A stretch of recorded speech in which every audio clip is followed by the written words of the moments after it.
इस वीडियो में सीखेंगे हम पावर पिवट को कैसे इनेबल करते हैं। बट इनेबल करने से पहले आपको पता होना चाहिए कि आपको पावर पिवट क्यों सीखनी है या पावर पिवट के बेनिफिट्स क्या हैं। तो हम पावर पिवट के कुछ बेनिफिट्स देख लेते हैं। Point number one, big data base.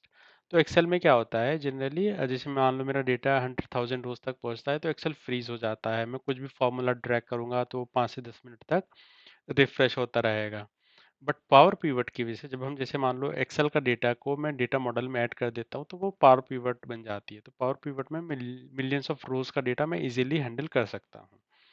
और पॉइंट नंबर टू है, जब मेरे पास मान लो पावर पिवट इनेबल हो गई तो उसमें मैं कैलकुलेटेड कॉलम यूज़ कर सकता हूँ, मेजर्स यूज़ कर सकता हूँ। उसमें मुझे लुकअप्स वगैरह की भी ज़रूरत नहीं पड़ती है और मैं एक ही स्लाइसर से मल्टीपल शीट्स को इजीली फिल्टर आउट कर सकता हूँ। जो कि पॉइंट नंबर थ्री है, देखो डैक्स वगैरह, जैसे हम पावर बीआई की बात करें तो पावर बीआई में हम डैक्स वगैरह लिखते हैं। तो जब हम एक्सेल में पावर पिवट इनेबल करते हैं तो ऑटोमेटिकली हम मेजर्स मतलब डैक्स वगैरह इजीली लिख सकते हैं। और पावर पिवट से क्या होता है, मैं इजीली पावर मतलब बेसिकली पिवट चार्ट्स वगैरह और pivot tables, multiple pivot tables बना सकता हूँ। वो हैंग भी नहीं होगी, जैसे जो हमारी रेगुलर एक्सेल की पिवट टेबल्स होती है वो बहुत जल्दी हैंग होनी शुरू हो जाती है। और सबसे अच्छी बात है, देखो एक्सेल के अलावा हमें कहीं जाने की ज़रूरत नहीं है। एक्सेल के अंदर ही सब कुछ इनबिल्ट है। हमें पावर बीआई की ज़रूरत नहीं है या और किसी टूल की ज़रूरत नहीं है। हम एक्सेल में ही सब कुछ सीख सकते हैं। अगर आप ये सब सीख लोगे तो फिर आपके लिए पावर बीआई सीखना बहुत इजी हो जाएगा।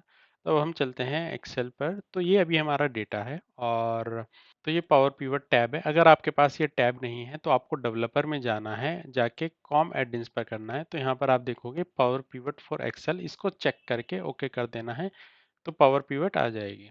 अब देखो यहाँ पे अभी पहले ये है मैनेज केपीआईज वगैरह, एड डेटा मॉडल। अभी अगर मान लो मैं मेजर पर क्लिक करूँ, न्यू मेजर, तो मैं मेजर नहीं बना सकता क्योंकि अभी मेरा कोई डेटा मॉडल नहीं है। तो मुझे क्या करना है, यहाँ पर जाकर ऐड टू डेटा मॉडल करना है। तो ये बाय डिफ़ॉल्ट पूरा डेटा सेलेक्ट कर लेगा और ये चेक करना है माय टेबल हैज़ हेडर्स। मैं इसको ओके करूँगा तो अब हमारी ये न्यू एक तरीके से विंडो खुल जाएगी। तो इसमें देखोगे डेटा ऑटोमेटिकली ऐड हो चुका है। और ये पावर पिवट, देखो यहाँ पर देखोगे पावर पिवट फॉर एक्सेल। तो ये हमारा पावर पिवट का लेआउट होता है। अभी अगर मैं इसमें दिखाऊं, डिज़ाइन होता है, एडवांस होता है। अगर मैं होम पर आऊँ तो यहाँ पर हमारा डायग्राम व्यू होता है।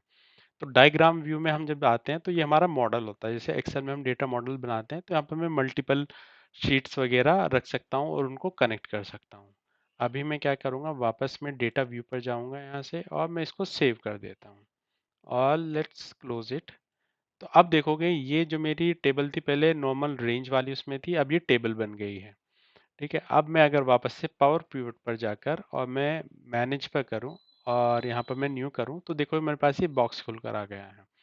तो इसमें क्या है, ये पूछ रहा है कि मुझे मेजर नेम देना है क्योंकि ये टेबल नेम हमारे पास अभी एक ही टेबल है। अगर आपके पास मल्टीपल टेबल होगी तो आपको किस टेबल में मेजर बनाना है आप वो यहाँ से सेलेक्ट कर सकते हो। उस मेजर का नाम, जो मेजर आपको लिखना है उसका डिस्क्रिप्शन दे सकते हो आप, और यहाँ पे फॉर्मूलाज लिखना होता है। अगर मैं आपको जैसे अभी दिखाऊं कैलकुलेट, तो ये सारे मेजर्स हमारे पावर बीआई में चलते हैं और इसमें भी चलते हैं। तो अब मैं इसको अभी कैंसिल कर देता हूँ यहाँ से, क्लोज। और देखो मैं वापस से अभी अब मैं यहाँ पे मैनेज पर क्लिक करता हूँ।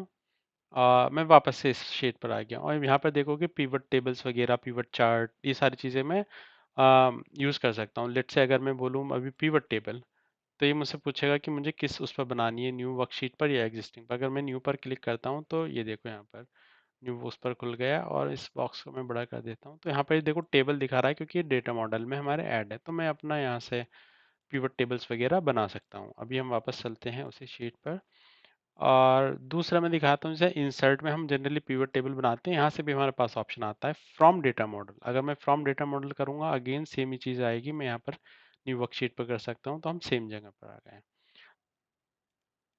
तो ये था हमारा कि हम पावर पिवट को कैसे इनेबल करते हैं। नेक्स्ट वीडियो में हम सीखेंगे मेजर्स वगैरह, कैलकुलेटेड कॉलम वगैरह कैसे बनाते हैं।